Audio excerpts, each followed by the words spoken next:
Bismillahirrahmanirrahim. Assalamualaikum warahmatullahi wabarakatuh. Alhamdulillahilladzi arsala rasulahu bil huda wa dinil haqq liyudhhirahu 'ala ad-dini kullihi wa kafa billahi shahidan wa kafa billahi wakila.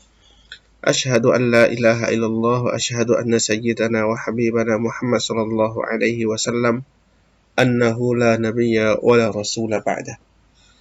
Puji dan syukur kepada Allah Subhanahu wa taala. Selanjutnya salawat dan salam turun untuk junjungan kita yakninya Nabi Muhammad sallallahu alaihi wasallam. Pada mata kuliah kita, yaitu pada mata kuliah Ushulul Fiqh materi yang ke-8, yaitu tentang fi wad'il lafzi lil ma'na, yaitu peletakan lafaz untuk menunjukkan makna. Sedikit kita review atau flashback, ya, bahwasanya ushul fikih itu memiliki 4 rukun. Yang pertama ada al-ahkam, yaitu hukum-hukum yang telah kita kaji dalam hukum taklifi dan hukum wada'i. Selanjutnya dalilul ahkam, dalil-dalil hukum, yaitu Al-Quran, Sunnah, Ijma' dan seterusnya. Dan sampailah kita pada rukun yang ketiga, yaitu turuq istinbat, cara dalam penetapan hukum. Nah, lalu kemudian rukun yang terakhir itu adalah ijtihad, yang merupakan kajian kita selanjutnya.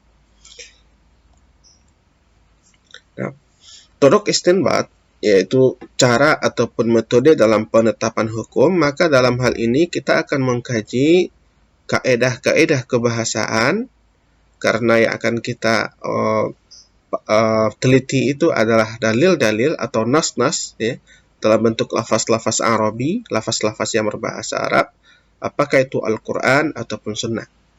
Maka kemudian ada 4 pembahasan di sini, ya. Maka kita mulai dari pembahasan yang pertama, yaitu fi wad'il lafzi lil ma'na, yaitu peletakan lafaz untuk menunjukkan sebuah makna. Nah, dalam peletakan sebuah lafaz untuk menunjukkan sebuah makna itu maksudnya adalah ditetapkannya sebuah lafaz dalam sebuah bahasa Arab, ya, untuk menunjukkan makna tertentu.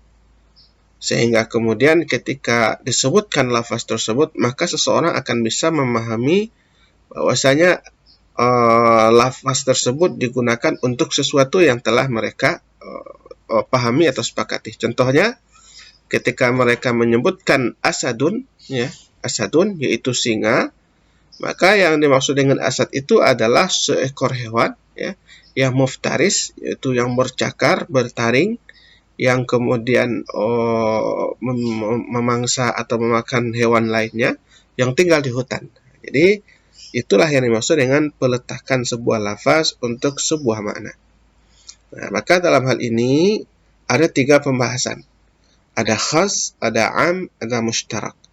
Nah, sekarang kita pahami satu persatu. Pengertian khas. Khas itu secara bahasa artinya adalah munfarid, ya, yang terpisah. Sedangkan istilahan huwa kullu lafdhin wudi'a li ma'na wahidin infirad, yaitu setiap lafaz yang ditetapkan atau diletakkan untuk sebuah makna yang satu dan terpisah. Artinya ketika disebut makna tersebut, ketika disebut lafaz tersebut, maka tidak ada lagi kemungkinan lafaz tersebut mengandung makna yang lain. Contohnya seperti ini. Faman lam yajid fasiyamu thalathati ayyam. Maka bagi siapa yang tidak mendapatkan, ya, maka mendapatkan hewan sembelihan, ya, maka kewajibannya itu adalah fasiyamu thalathati ayyam, berpuasa 3 hari. Nah, kata thalathah itu lafaz khas yang tidak mungkin lagi ada kemungkinan masuknya makna lain. 3 itu terbatas.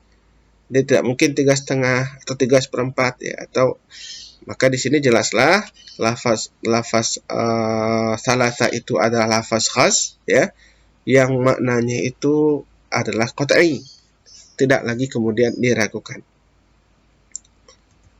Nah, pembagian khas-khas itu ada 3 pembagiannya, ada mutlak dan muqayyad, ada al-amru, ada wan nahyu, dan kita lihat satu persatu. Pertama, mutlak dan muqayyad.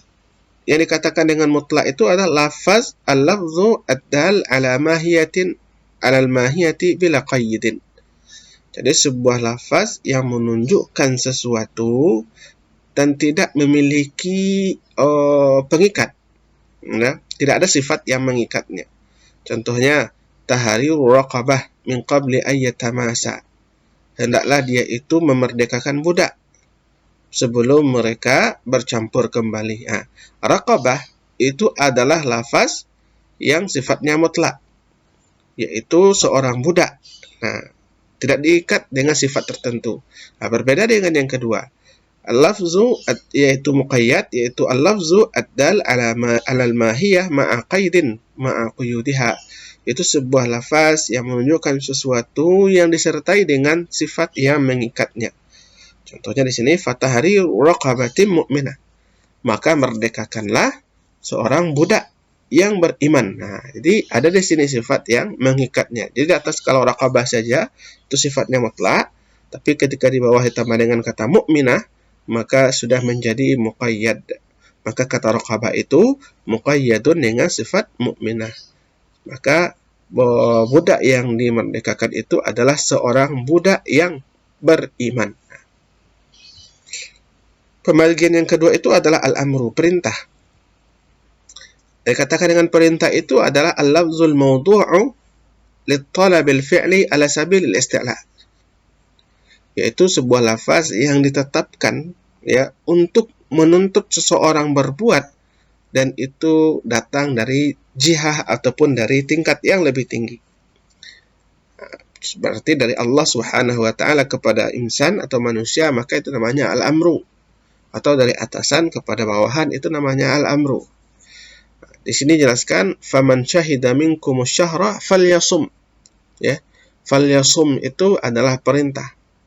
Maka siapapun dari antara kalian yang menyaksikan bulan tersebut, maka hendaklah dia berpuasa. Nah, maka falyasumhu merupakan bentuk amar, perintah, maka itu wajib dilaksanakan. Sehingga hal ini terkategori kepada lafaz yang khas. Yang ketiga, nahyu, larangan. Yaitu at-talabu kaffi 'anil fi'li, ya. Ini an-nahyu ya, an-nahyu sebenarnya at-talbul kaffi 'anil fi'li ala jihatil isti'la'i bi sighati dala 'alaih. Yaitu tuntutan untuk meninggalkan sebuah perbuatan dari yang lebih tinggi dengan ditentukan oleh syarat yang menunjukkan akan nahyu tersebut atau larangan tersebut. Contohnya di sini wala taqrabuz zina, janganlah kamu mendekati perbuatan zina. Dengan adanya la nahiyah sebelumnya, maka hal ini menunjukkan perbuatan zina itu harus ditinggalkan atau harus dijauhi. Nah, pembagian yang kedua itu adalah am, ya. Jadi penetapan lafaz untuk menunjukkan sebuah makna itu yang kedua bentuknya adalah am, yaitu umum. Secara bahasa umum itu adalah asyamilu al-muta'addid, ya, yang melingkupi beberapa afrad atau beberapa item yang beragam. Nah, secara istilah itu adalah lafzun yastaghriqu jami'u ma yasluhu lahu biwad'in wahidin duf'atan wahidatan min ghairi hasrin.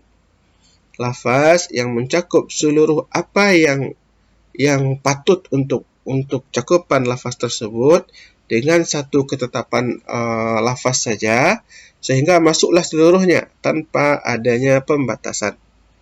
Nah, contohnya rajulun. Kata rajulun itu adalah lafaz yang umum.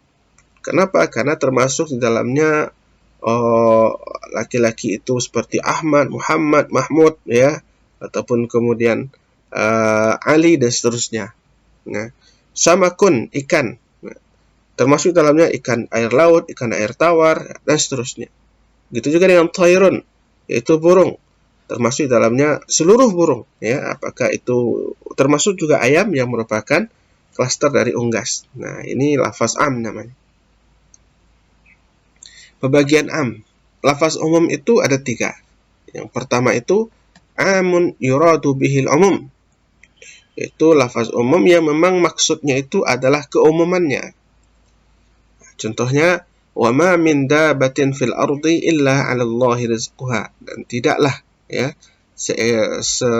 seekor hewan yang melata yang ada di permukaan bumi ini melainkan Allah lah yang beri rezekinya. Jadi kata dabah itu meliputi seluruh dabah, walaupun hanya satu ekor yang disebutkan di sini, tapi kemudian meliputi seluruh dabah, hewan yang melata yang ada di permukaan bumi. Maka kullu dabatin fil ardi bila istisna, yaitu seluruh hewan yang melata di permukaan bumi ini tanpa ada pengecualian. Maka lafaz umum ini yang dimaksudnya adalah keumuman dan tidak boleh ditaksis. Nah, yang kedua, al-am yuradu bihil khusus. Lafaznya itu umum, tetapi kemudian maksud yang diinginkan itu adalah khusus. Nah, nih, contohnya, maka li ahlil madinati wa man hawlahum minal a'rab. Al-a'rab itu adalah lafaz yang umum. Tapi kemudian yang dimaksud dengan al-a'rab itu adalah khusus, ya, yaitu ahlu Makkah, penduduk Makkah. Yang ketiga, am maksus, yaitu lafaznya umum tetapi kemudian makna yang dikandungnya itu adalah khusus. Contohnya, wal mutallaqatu yatarabbasna bi anfusihinna thalathatul quru. Perempuan ya yang diceraikan, maka hendaklah dia menahan dirinya untuk beriddah itu 3 kali quru. Maka makna dari al mutallaqat ya yaitu perempuan, ini lafaznya umum, tetapi kemudian yang dimaksud di situ adalah fi halatil hayah wal mutawaffa. Sama saja apakah kemudian dia itu diceraikan ketika dengan cerai hidup atau kemudian dicerai mati. Maka lafaz am itu maknanya adalah khusus ya. Itu am yang dikhususkan. Nah, selanjutnya fi wad'il lafzi lil makna, dalam penetapan lafaz untuk menunjukkan makna yang ketiga itu adalah mushtarak. Apa itu mushtarak? Mushtarak itu adalah lafzun yatanawalu afradan mukhtalifatan al-hudud ala sabilil badal. Yaitu sebuah lafaz yang mencakup ya, dalam satu lafaz tersebut mencakup beberapa makna, mencakup beberapa afrad yang berbeda ya. Sehingga kemudian memungkinkan pada lafaz tersebut memiliki beberapa makna yang berbeda. Contohnya, atau dalam pengertian lain dikatakan lafzun wudi'a li ma'nayain aw akthar wa awdha'ul muta'addidah, yaitu lafaz yang ditetapkan untuk dua makna yang berbeda atau lebih, atau beberapa makna yang beragam. Nah, contohnya di sini, wa aqimus shalah. Kata as-shalah itu memiliki dua makna, secara lugawi dan juga secara syar'i. Secara lugawi yang dimaksud dengan as-shalah itu adalah doa. Sedangkan syar'i yang dikatakan dengan as-shalah itu adalah al-ibadatul khasah, yaitu sebuah ibadah tertentu yang mana dalam pelaksanaannya itu adalah diawali dengan takbiratul ihram dan kemudian diakhiri dengan salam. Nah, maka dalam hal ini jika seandainya terdapat lafaz mushtarak, makna syar'i muqaddamun 'alal makna lughawi. Makna syar'i ya, makna pemahaman secara agama itu lebih dahulukan daripada pemahaman secara bahasa. Maka ketika kita mendengar kata shalah ya, maka makna yang dikandung yang diutamakan pemahamannya itu adalah al-ibadatul khasah, itu sebuah ibadah tertentu, bukan makna secara lughawi yaitu doa. Demikianlah pembahasan kita pada kesempatan kali ini, semoga bermanfaat. Aqulu qouli hadza astaghfirullah li wa lakum. Assalamualaikum warahmatullahi wabarakatuh.